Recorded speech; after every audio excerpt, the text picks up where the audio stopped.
오늘 우리에게 주시는 하나님의 축복의 말씀은 시편 128편 1절에서 6절까지 말씀입니다.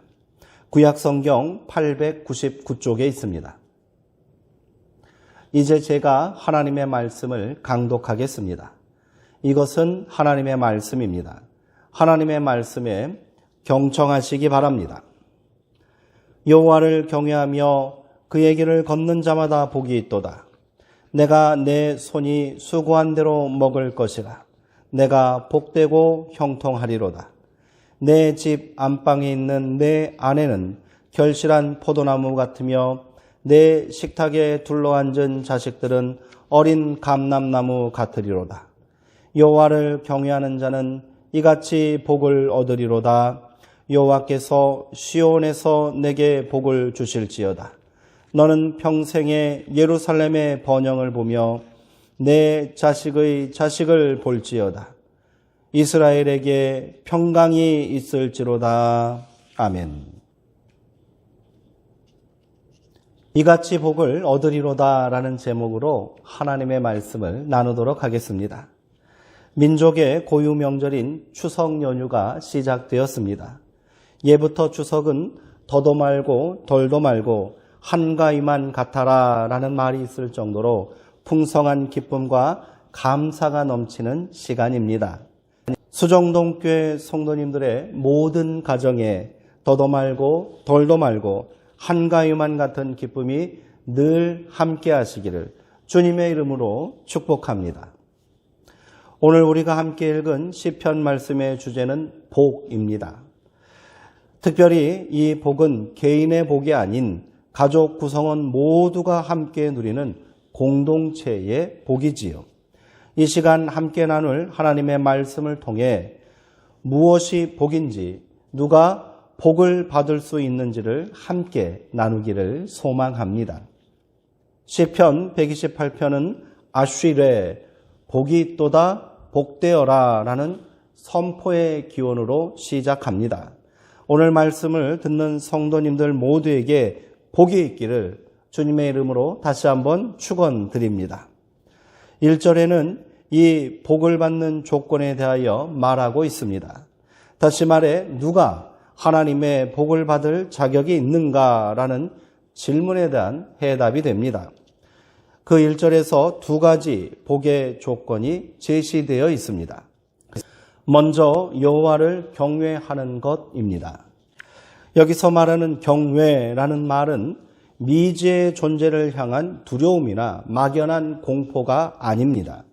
성경에서 말하는 경외란 창조주이신 하나님을 향한 존경과 그의 위엄에 절대 복종하는 피조물인 인간의 모든 행위와 마음, 태도를 말하는 것입니다.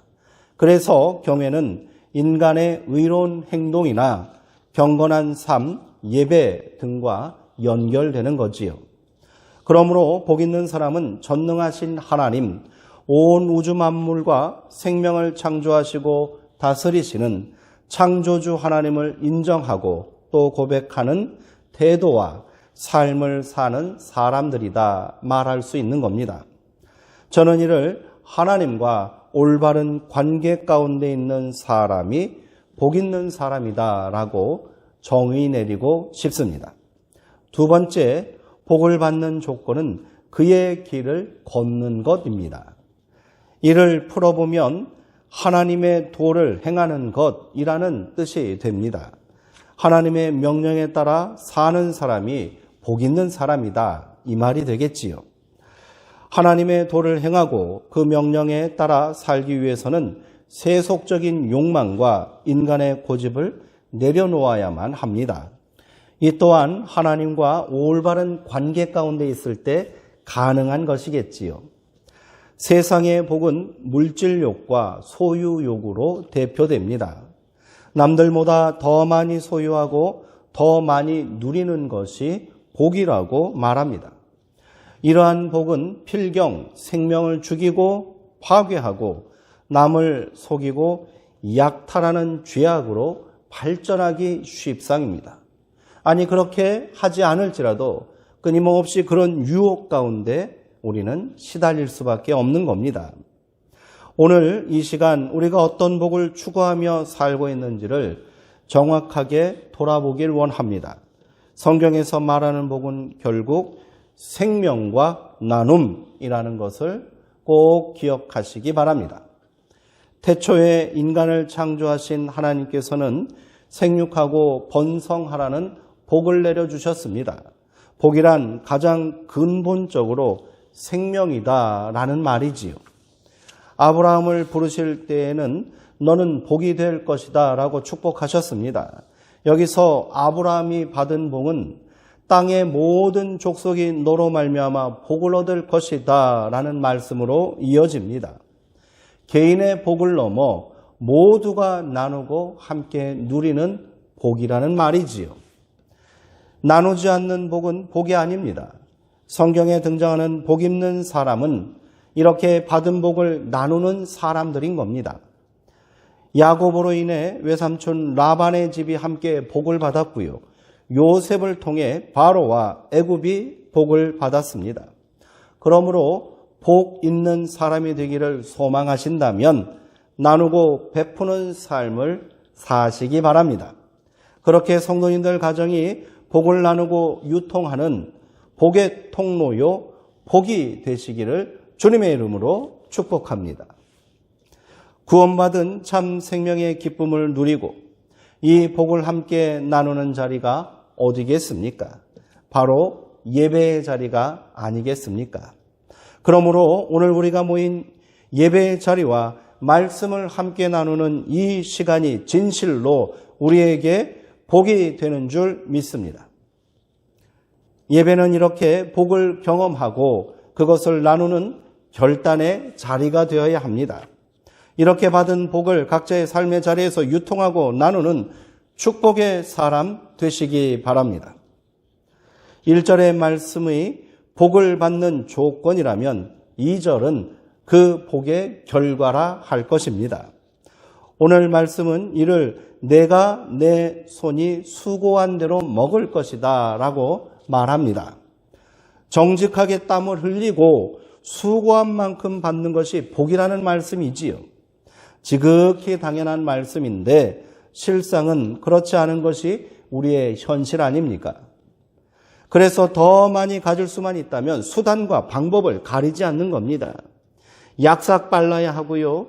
불법도 상관없고 남을 속이고 빼앗는 일도 서슴지 않습니다. 그래야 성공할 수 있다고 믿습니다. 옆에 있는 동료가 어찌 되었든 상관없이 앞서 나가야 하고요. 환경이 파괴되어도 당장의 이익을 볼 수 있다면 상관없다고 생각합니다. 그렇게 우리가 사는 세상은 망가지고 파괴되고 있는 것 아닙니까? 인간관계는 깨어지고요. 자연은 심각하게 훼손되어 복구 불능 상태입니다. 무력과 소유욕이 복이라고 믿는 사람들이 만들어 놓은 모습 아닙니까? 그 속에 교회가 있고요. 우리가 있음이 안타깝고 부끄러울 따름입니다. 성경은 분명히 말합니다. 내 손이 수고한 만큼 소유하는 것이 바로 복이라고 말입니다. 금모를 물질의 욕망에 사로잡혀 있고 나에게만 집중되어 있는 지독한 이기심을 회개합시다. 그래야 우리의 삶과 영혼이 형통하는 복을 누리게 될 줄 믿으시기 바랍니다. 2절 마지막에 나오는 형통이 무엇이겠습니까? 위아래 잘 통하여 매사에 일이 잘 풀린다 이런 말 아니겠습니까? 결국 우리가 바라고 소망하는 복은 이런 모습 아닙니까? 통하려면 어찌해야 하겠습니까? 앞서 말씀드린 대로 나누고 베풀어야 하지 않겠습니까? 움켜쥐고 틀어막고 있는데 어찌 형통할 수 있단 말입니까? 통하지 않으면 생명은 죽는 겁니다. 통하지 않으면 부패하고 썩게 되어 있습니다. 이것이 자연의 이치요 복의 원리인 겁니다. 수고한 만큼 내 손에 쥐어진 것에 만족해야 하는 겁니다. 누구나 수고한 대로 다 얻을 수 없습니다. 아무리 수고하고 노력하고 최선을 다한다 할지라도 예기치 않은 일들로 인해 어떤 이는 낭패와 실패를 경험하는 것이 우리네 인생 아닙니까? 그래서 내가 수고하고 얻은 귀한 것이지만 그것을 기꺼이 나누어야 하는 것입니다. 그래야 형통할 수 있습니다. 이렇게 소유에 대한 욕망과 집착을 내려놓을 때 우리는 진정한 형통을 경험하고 누리게 될 것입니다. 3절에는 계속해서 복의 결과가 이어집니다. 한 개인이 누리는 복을 넘어 그의 가정에 임하게 될 축복입니다. 생명과 나눔의 복은 이렇게 가정을 통해 1차적으로 완성되고 세워지기 마련입니다. 우리 모두가 가장 소망하고 복된 삶의 모습이지요. 성경은 그 복이 아내를 통해 결실하게 됨을 증거하고 있습니다. 내 집 안방에 있는 너의 아내는 결실한 포도나무 같다라고 말하고 있습니다. 포도나무는 축복의 상징입니다. 탐스러운 열매를 맺고 그것을 결실하게 된 포도나무는 너무도 값지고 귀합니다. 남성 중심의 고대 사회에서 한낱 소유물에 불과했던 아내가 한 가정의 복이 된다는 말씀은 놀라운 고백이 아닐 수 없습니다. 이처럼 가정에서 누리는 복은 아내를 통해 나타난다는 사실을 남편들은 명심해야 합니다. 더욱 존귀 여기시고 더욱 사랑하시고 더욱 감사하시기 바랍니다. 솔로몬은 전도서 9장 9절에서 내 헛된 평생의 모든 날, 곧 하나님이 해 아래에서 내게 주신 모든 헛된 날에 내가 사랑하는 아내와 함께 즐겁게 살지어다. 그것이 내가 평생의 해 아래에서 수고하고 얻은 내 몫이니라. 이렇게 고백했습니다. 평생에 이룬 모든 일이 다 헛되다고 고백했던 솔로몬이 그래도 한 가지 내가 살면서 성공한 것이 있다면 바로 아내를 얻은 것이다. 이 말이 되는 거지요. 명절 때면 그 누구보다도 수고하고 애쓰는 아내들을 위해 오늘 집에 가셔서는 설거지도 한번 해주시고요. 밥상을 차리는 것도 함께 도와주셨으면 좋겠습니다. 그리고 사랑합니다. 고맙습니다. 이렇게 꼭 말씀해 주시지요. 그렇다고 아내된 성도님들 너무 우쭐하지는 마시기 바랍니다. 포도나무는 넝쿨처럼 길게 가지를 뻗으며 자라는 나무입니다. 그래서 반드시 본 줄기를 지탱해 줄 든든한 버팀목이 필요합니다. 그 버팀목이 무엇일까요? 바로 남편인 것이지요. 나를 지탱해 주는 든든한 버팀목, 내가 믿고 의지해야 할 존재가 바로 내 남편임을 잊지 마시고 또한 존귀하게 여기시고 감사하시기 바랍니다. 남자는 아무리 나이가 들어도 어린애라고 하지 않습니까? 항상 칭찬해 주시고 격려해 주시고 자존심을 세워주셔야 합니다. 그리고 내가 가정의 복을 세우는 사람임을 잊지 마시고 감사하며 사시기 바랍니다. 이어지는 3절의 말씀에 내 식탁에 둘러앉은 자식들은 어린 감람나무 같다라고 기록되어 있습니다. 자녀들이 축복이라는 말씀입니다. 시인은 자녀들을 어린 감람나무에 비유했습니다. 아직 결실할 능력이 없어도 그 자체가 복이라는 의미입니다. 또한 그 자체가 거룩하고 귀한 존재라는 고백이 담겨 있는 거지요. 이스라엘 사람들은 감람나무에서 나는 열매로 기름을 짰습니다. 그리고 그 기름은 하나님의 성전, 가장 거룩한 장소인 지성소 안 등불을 밝히는 기름으로 사용되었지요. 어린 감람나무가 복이 되기 위해서는 잘 돌보고 길러야 합니다. 어리게 함부로 대하지 말고 더 소중히 여겨야 하겠지요. 그리고 내 자녀가 하나님의 성전 지성소를 밝히는 기름을 만들 수 있도록 열매 맺게 해야 할 것입니다. 자녀들을 신앙 안에서 기도와 말씀으로 키워야 하는 이유가 여기 있는 것 아니겠습니까? 그러므로 내 자녀가 반드시 예배의 자리에 있어야 할 것입니다. 아무리 장성한 자녀라 할지라도 부모의 눈에는 어린아이와 같지 않습니까? 어린 감람나무와 같은 자녀들이 지금 예배의 자리에 없다면 더욱 간절한 마음으로 기도하시기 바랍니다. 그래야 그의 삶도 복이 있고요. 그 가정도 복이 있는 줄 믿습니다. 5절과 6절은 시편 128편의 결론입니다. 받은 복을 어떻게 계속해서 누리며 살 수 있는가에 대한 해답의 말씀이며 그 복을 계속해서 누리며 살라는 시인의 축복 기도이기도 합니다. 설교를 마무리하며 저도 성도님들을 위해 말씀대로 축복하며 기도합니다. 여호와께서 시온에서 너에게 복을 주실지어다. 너는 평생에 예루살렘의 번영을 보며 내 자식의 자식을 볼지어다. 이스라엘에게 평강이 있을지로다. 아멘. 시인은 하나님의 성전이 서 있는 예루살렘을 말합니다. 시온은 예배드리는 곳이며 하나님의 임재를 경험하고 하나님을 만나는 장소이며 하나님께서 복을 주시는 공간입니다.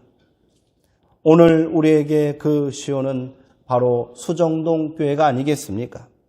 하나님의 놀라운 복을 누리고 형통한 삶을 살게 하는 원천이 바로 수정동 교회이며 예배의 자리입니다.